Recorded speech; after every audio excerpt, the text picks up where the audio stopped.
The Babylonian captivity of the Catholic Church, spanning from 1309 to 1377, was far more than a relocation of the papal seat. It was a crisis that exposed deep vulnerabilities in the Church, reshaped European politics, and ultimately set the stage for the Reformation.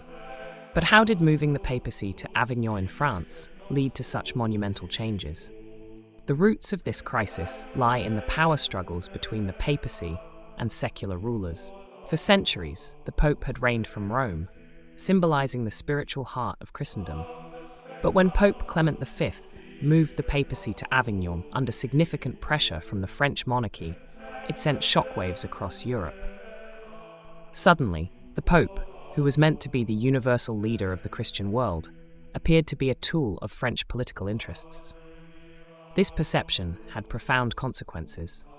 Critics across Europe began questioning the legitimacy of the Avignon popes. How could the spiritual leader of all Christians effectively govern from a foreign court? Many accused the Avignon papacy of being puppets of the French kings. This weakened the moral and spiritual authority of the Church, giving rise to calls for reform. As the Church's central authority faltered, something unexpected happened. Local churches and rulers began to assert themselves. With the papacy absent from Rome, national identities started to strengthen. In England, Germany, and elsewhere, people began to see themselves not just as members of a universal church, but as part of distinct nations. Could this be the birth of modern nationalism? Meanwhile, in Avignon, the papacy's priorities seemed to shift. The popes there became increasingly focused on wealth and political power. To maintain their luxurious court, they introduced heavy taxes on the clergy and even resorted to practices like simony, which is the selling of church offices. This corruption didn't go unnoticed. Many saw it as a betrayal of the Church's spiritual mission, deepening public disillusionment. And then came the Great Schism. When Pope Gregory XI finally returned to Rome in 1377, many hoped the papacy would regain its former prestige. But Gregory's death the following year plunged the Church into chaos. Rival factions elected two different popes, one in Rome and one back in Avignon. For nearly 40 years, Europe was divided between competing popes, each claiming to be the true leader of Christendom. Can you imagine the confusion and division this caused among ordinary believers? The schism wasn't just a spiritual crisis, it was a political one too. Kings and princes aligned themselves with one pope or the other, deepening the fractures within Europe.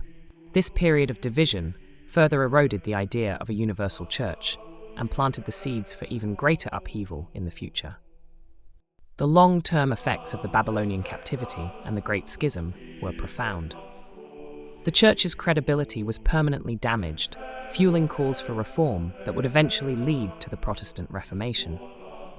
At the same time, the weakening of papal authority allowed nation-states to emerge as dominant political forces. So what can we learn from this? The Babylonian captivity was a pivotal moment when the Church's entanglement with political power exposed its vulnerabilities. It revealed how easily spiritual authority could be compromised, how corruption could undermine trust, and how crises could reshape societies in ways no one could predict. By the time the schism ended in 1417, the world was a very different place. The Catholic Church was no longer the unchallenged authority it once was. Europe was moving toward an era of religious pluralism, political centralization, and cultural transformation. In many ways, the seeds of the modern world were sown during this turbulent time.